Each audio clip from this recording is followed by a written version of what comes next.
bahwa wacana untuk memaafkan koruptor itu kan bukan perkara baru. Itu sudah lama. Bahkan oleh Prof. Mahfud juga disebut beliau pada saat... Baik, terima kasih. Assalamualaikum warahmatullahi wabarakatuh. Selamat sore rekan-rekan semua. Terima kasih atas kehadiran rekan-rekan semua. Mohon maaf terlambat 6 menit ya, Pak Menteri hadir ke sini. Di sini kita sudah berada bersama Pak Menteri Hukum, Bapak Supratman Andi Aktas, juga Prof. Edi Hirais sebagai Wamen. Juga kita akan memberikan sedikit keterangan tentang beberapa hal yang viral di publik, terutama terkait amnesti. Dan selanjutnya saya persilahkan kepada Pak Menteri untuk memberikan keterangan, tetapi saya mungkin meminta kepada rekan-rekan semua bahwa tidak ada yang dipotong dalam keterangan ini. Jadi ini keterangannya murni karena penjelasan hukum tentu implikasinya akan panjang. Jadi harus full dilihat secara kontekstual. Mungkin demikian. Terima kasih. Silahkan Pak Menteri.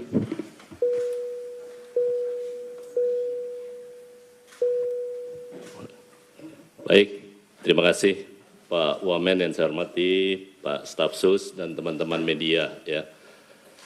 Pertama-tama saya ingin menyampaikan terima kasih kepada teman-teman media yang sudah berkenan hadir. Saya ingin mengklarifikasi beberapa hal yang beberapa hari terakhir ini beredar di publik dan menurut saya ada yang miss terhadap apa yang saya sampaikan. Yang pertama, bahwa konteks dari pernyataan saya itu adalah terkait dengan pernyataan Bapak Presiden di Kairo terkait dengan pengampunan. Nah, karena itu ada 3 hal yang mendasari dan merupakan konteks dari persoalan ini. Yang pertama, ada kemungkinan, kan itu, mungkin kita maafkan ya. Mungkin, begitu kata Presiden. Yang kedua, bahwa di dalam pemberantasan tindak pidana korupsi, sama sekali Presiden tidak akan memberi toleransi. Ya, tidak akan memberi toleransi. Yang ketiga, kalaupun akan ada pengampunan, setelahnya akan diikuti dengan proses penegakan hukum yang sangat keras. Bahkan beliau mewanti-wanti supaya jangan sampai ada aparat penegak hukum untuk membekengi terhadap satu kasus tertentu. Kan clear pernyataan Presiden seperti itu. Karena itu teman-teman semua bahwa terhadap konteks itu kan kemudian akhirnya menjadi sebuah berita yang sangat viral. Bahkan ada yang menyatakan kalau Presiden mengampuni koruptor, Presiden bisa dijerat dengan pasal 55 KUH pidana.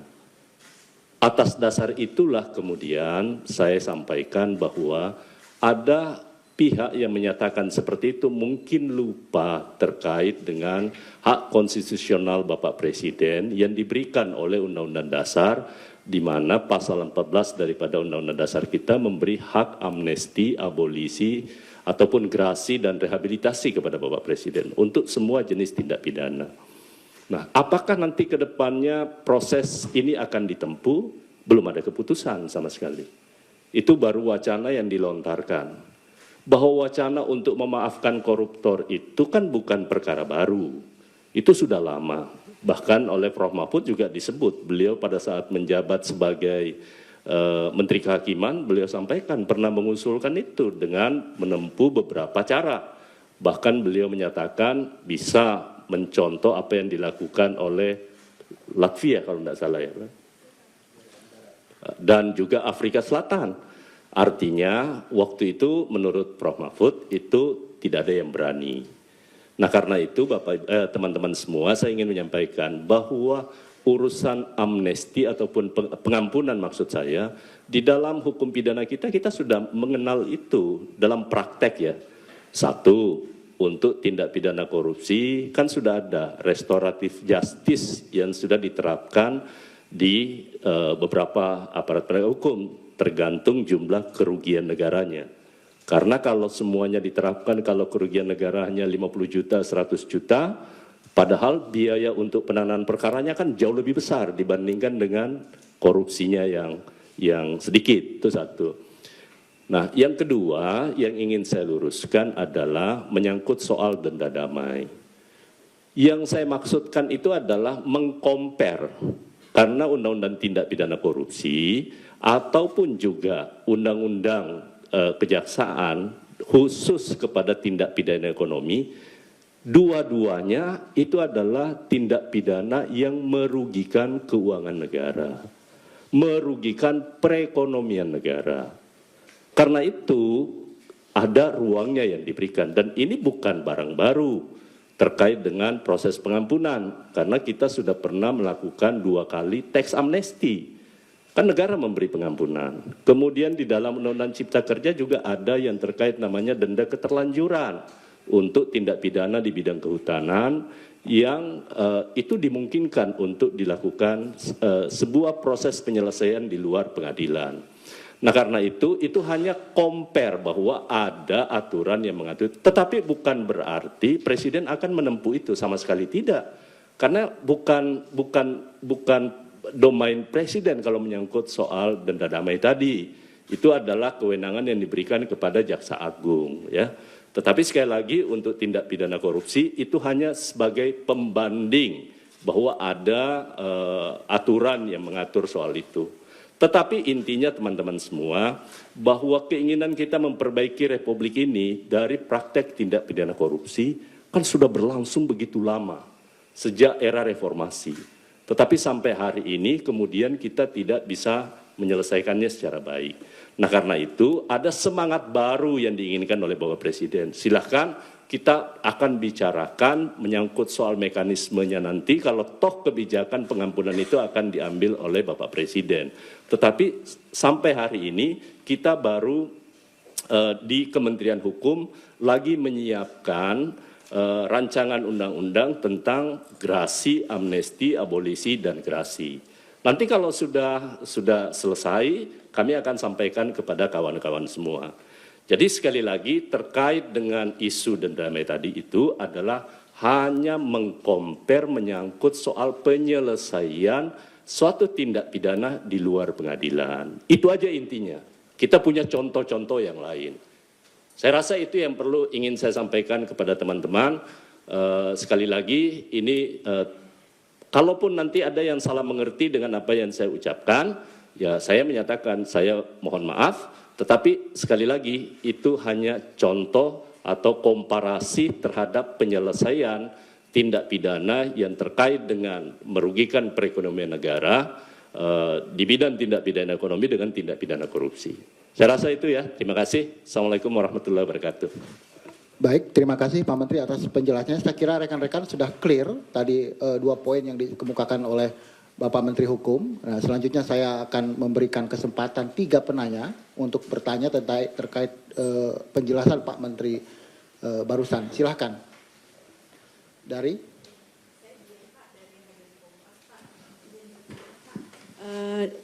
Sebelumnya kan sudah pernah diungkapkan bahwa akan ada 44.000 yang akan mendapatkan grasi, amnesti, dan abolisi gitu. Nah, Prof. Yusril, Menko Hukum itu sudah menyebutkan bahwa kemungkinan ada ribuan gitu koruptor yang bisa mendapatkan amnesti gitu. Nah, sejauh ini dari kajian dari Pak Menkum sendiri, itu boleh dijelaskan Pak datanya ada berapa gitu. Kemudian pertanyaan yang kedua terkait denda damai, ini kan kemarin sudah banyak yang menyebut bahwa tidak pas kalau untuk tindak pidana korupsi itu diterapkan denda damai gitu. Kejaksaan Agung juga sudah menyampaikan itu Pak. Nah, apakah itu tetap akan dilanjutkan atau bagaimana Pak? Terima kasih. Langsung aja. Langsung ya. Pertama menyangkut soal amnesti, yang 44.000 yang sementara kami siapkan bersama dengan Kementerian IMIPAS.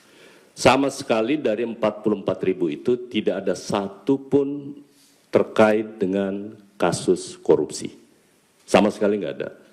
Jadi ada 4, 1 menyangkut soal kasus politik yang terhadap teman-teman di Papua yang dianggap makar tetapi bukan gerakan bersenjata. Kedua, terkait dengan orang yang sakit berkelanjutan. Mungkin karena dia mengalami gangguan jiwa, ataupun juga karena ada gangguan penyakit yang agak sulit untuk dilakukan penanganan di lapas kita, terutama yang terkena HIV dan HIV/AIDS ya. Yang ketiga adalah menyangkut soal orang-orang yang selama ini ditahan atas dasar pengenaan Undang-Undang ITE menyangkut soal penghinaan kepada kepala negara. Ya, itu yang akan kita beri amnesti. Presiden akan beri amnesti. Yang keempat adalah siapapun yang terlibat di dalam penyalahgunaan narkotika dan psikotropika, tetapi statusnya adalah sebagai pengguna yang memang seharusnya mereka tidak berada di lapas, tapi harusnya menjadi tanggung jawab negara untuk melakukan rehabilitasi terhadap mereka, karena mereka itu kita kategorikan sebagai korban. Ya, clear ya, jadi nggak ada di 44.000 itu. Sampai di mana tahapnya? Sementara Kementerian IMIPLAS masih terus melakukan asesmen untuk terkait dengan hal itu. Karena itu nanti setelah kami menerima daftar nama yang 44.000 yang masih perkiraan itu, kemudian kami akan buka ke publik, kami akan kirim ke Presiden, Presiden akan nanti menyurat ke DPR untuk meminta pertimbangan. Ya, itu mekanismenya. Nah, terkait dengan denda damai tadi, sekali lagi saya katakan itu hanya mengcompare saja bahwa ada proses penyelesaian terhadap tindak pidana yang merugikan ke perekonomian negara itu boleh diselesaikan di luar pengadilan, ya kan? Kan itu saja masalahnya. Karena itu saya rasa untuk denda damai kita selesai sampai di sini sudah clear bahwa itu diterapkan untuk tindak pidana ekonomi, tetapi tindak pidana ekonomi itu kan intinya juga merugikan perekonomian negara. Ya, kan itu. Jadi supaya jangan disalah tafsirkan. Saya rasa itu ya cukup menjawab. Ya. Baik. Satu lagi dari Selamat sore Pak Menteri, Pak Wamen. Nama saya Santi Pak dari IDNTEMS. Ada 2 pertanyaan Pak Menteri. Yang pertama, berarti sebagai pembantu Presiden, para menteri ini menerjemahkan pidato yang disampaikan oleh Pak Presiden Prabowo di Kairo, Mesir itu di hadapan mahasiswa Indonesia tuh teknisnya nanti akan seperti apa Pak? Karena kan kalimatnya adalah ya kembalikan dong asetnya gitu kalau mau mendapat pengampunan. Jadi ini diterjemah karena publik itu kan melihat videonya utuh ya Pak gitu. Jadi mereka menerjemahkan dari potongan dari video tersebut. Kemudian yang kedua, kemarin Prof Mahfud juga sempat menyinggung ada cara lain sebenarnya untuk mengembalikan aset, yaitu dengan cara mengesahkan undang-undang perampasan aset. Ketika Pak Menteri menjadi ketua Balik itu kan sebenarnya sudah sempat draft dari surat Presiden itu sempat dikirimkan kepada DPR, tetapi belum ada pembahasan atau tindak lanjut atau bahkan dimasukkan ke Prolegnas 2025. Apakah di kepemimpinan yang sekarang itu akan ditindaklanjuti Pak Menteri? Itu saja. Terima kasih. Baik, terkait dengan menerjemahkan apa yang disampaikan oleh Presiden, saya rasa tidak ada pertentangan antara satu menteri dengan menteri yang lain di kabinet Bapak Presiden sekarang. Prof Yusril menyampaikan hal yang sama dengan yang saya sampaikan, bahwa kita tidak boleh membenturkan undang-undang dengan undang-undang dasar. Ini kan pengetahuan yang paling dasar, bahwa kita punya hierarki perundang-undangan. Kalau ada orang yang menyatakan bahwa kalau Presiden memberikan pengampunan dalam bentuk amnesti, bertentangan dengan undang-undang, karena kan di Undang-Undang Tindak Pidana Korupsi dinyatakan bahwa mengembalikan keuangan negara itu tidak menghapus pidana. Benar, itu tidak salah. Tetapi jangan lupa bahwa Presiden oleh Undang-Undang Dasar diberi hak untuk bisa memberi grasi dalam bentuk pengurangan masa hukuman. Tetapi kan tidak boleh Presiden serta-merta. Kalau grasi harus minta pertimbangan ke Mahkamah Agung. Yang kedua, Presiden diberi hak untuk memberikan amnesti. Dalam arti kata menghapus kesalahan, menghapus pidananya. Tetapi kan Presiden tidak boleh serta-merta. Presiden sebelum melakukan itu wajib meminta pertimbangan ke Dewan Perwakilan Rakyat Republik Indonesia. Demikian pula halnya abolisi. Abolisi ini kan tidak meneruskan atau menghentikan perkara yang sedang berjalan. Mau tindak pidana apapun, kita tidak dibatasi oleh Undang-Undang Dasar. Presiden diberi hak untuk itu. Tetapi apakah Presiden akan menjalankan? Kita tunggu nanti Presiden seperti apa kebijakannya. Tapi apa boleh? Boleh. Yang saya ingin tanggapi, jangan membenturkan seolah-olah kalau Presiden mengambil langkah itu kemudian dia dianggap turut serta menggunakan pasal 55 KUH pidana. Itu yang sebenarnya konteksnya yang ingin saya mau sampaikan kepada teman-teman. Dari sisi hierarki udah jelas, Undang-Undang Dasar memberi kewenangan kepada Presiden untuk melakukan 4 hal tadi, ya, tanpa mengurangi ketentuan perundang-undangan yang berada di bawahnya. Nah, yang untuk pertanyaan terakhir tadi menyangkut soal apa yang akan Presiden lakukan. Presiden kan sudah sangat jelas bahwa setelah selesai kalau beliau mengambil, kan belum, ya kan? Satu, beliau akan melaksanakan penerapan hukum yang maksimal. Akan menindak aparat penegak hukum yang membekengi semua usaha yang merintangi penegakan hukum di bidang tindak pidana korupsi. Kan clear pernyataan Presiden. Nggak ada yang perlu kita perdebatkan. Langkah-langkah berikut adalah menyangkut soal regulasi. Tadi saya sudah minta kepada Pak Wamen untuk mengawal pembentukan penyempurnaan undang-undang tentang gerasi, amnesti, abolisi, dan rehabilitasi. Lagi disusun oleh Dirjen PP. Ini dikawal oleh Pak Wamen. Yang kedua, regulasi yang lain. Baik itu menyangkut soal, jangan lupa undang-undang itu kan produk politik. Bukan hanya Presiden, tetapi juga parlemen. Karena itu dari awal saya katakan, apakah pemerintah akan mengajukan undang-undang perampasan aset, pembatasan transaksi uang kartal, ataupun yang lain. Kan sudah jelas di dalam prolegnas jangka panjang kita.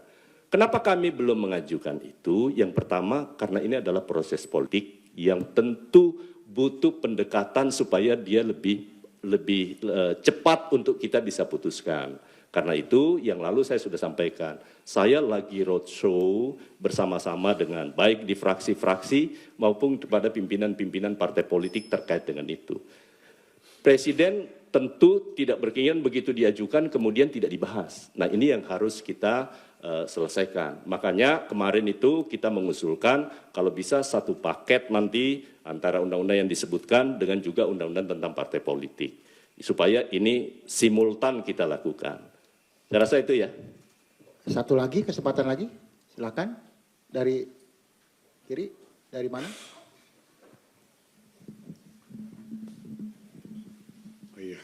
Selamat sore Pak Menteri. Sebelumnya perkenalkan saya Edwin dari Kompas TV. Terima kasih sebelumnya Pak, mau bertanya terkait dengan pernyataan sebelumnya juga. Mungkin ini memastikan, berarti kalau kita minta penegasan seperti itu Pak, berarti kurang lebih memang lebih kepada kesalahan perkataan atau bukan. Dan untuk yang kedua mungkin keluar sedikit Pak dari konteks pada hari ini terkait dengan surat edaran Mensesnek terkait dengan izin dinas luar negeri. Mungkin seperti apa? Terima kasih banyak Bapak. Pertama, itu yang saya maksudkan tadi, ini kesalahan konteks ya. Tapi sekali lagi yang saya katakan soal denda damai itu ada aturannya. Ya, ada aturannya. Tetapi apakah sudah diimplementasikan? Sampai sekarang belum, karena menunggu peraturan turunannya. Tetapi itu hanya terkait dengan tindak pidana ekonomi. Yang saya maksudkan kemarin itu karena sama-sama merugikan perekonomian negara dan juga kemungkinan keuangan negara, itu boleh diterapkan.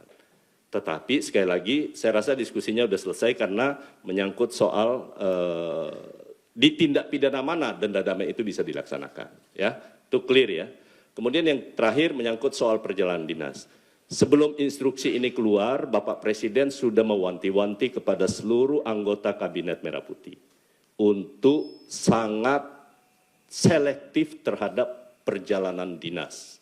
Bahkan kami sudah menerapkan itu di Kementerian Hukum. Bahkan sampai hari ini saya mungkin untuk perjalanan ke luar negeri sama sekali belum pernah. Ya, kemudian juga perjalanan dalam negeri sangat terbatas. Saya bahkan kami di Kementerian Hukum mengembangkan sebuah sistem supaya bisa menggunakan rapat by Zoom. ya untuk saling berkoordinasi, dan saya rasa itu akan lebih efektif. Dan implementasi ke depannya juga saya sudah minta bersama-sama dengan Pak Wamen dan Pak Sekjen untuk menyampaikan sosialisasi ini kepada seluruh teman-teman di Kekanwil untuk tidak sering-sering ke Jakarta. Kalau ada rapat koordinasi yang akan kita lakukan via Zoom, ya. Nah, karena itu apa yang dilakukan oleh Bapak Presiden itu kan mengindikasikan bahwa niat beliau untuk melihat pemanfaatan dari APBN itu benar-benar bisa dilakukan sesuai dengan yang kita butuhkan. Dan jangan lupa, di Kementerian Hukum, teman-teman semua saat ini, apa yang kami lakukan untuk mengikuti perintah Bapak Presiden dalam rangka penggunaan anggaran seefisien mungkin dan bisa lebih memberikan pelayanan kepada masyarakat dan itu lebih baik. Sekali lagi saya sampaikan, transformasi digital yang kami kembangkan nanti itu memungkinkan seluruh layanan di Kementerian Hukum itu bisa diakses lewat digital, ya kan? Kalau ini kita bisa lakukan, maka semua layanan tadi itu pasti akan memberi kepuasan dan mencegah tatap muka antara orang yang meminta layanan dan pemberi layanan. Itu bagian dari ikhtiar Kementerian Hukum untuk memperbaiki tata kelola pemerintahan.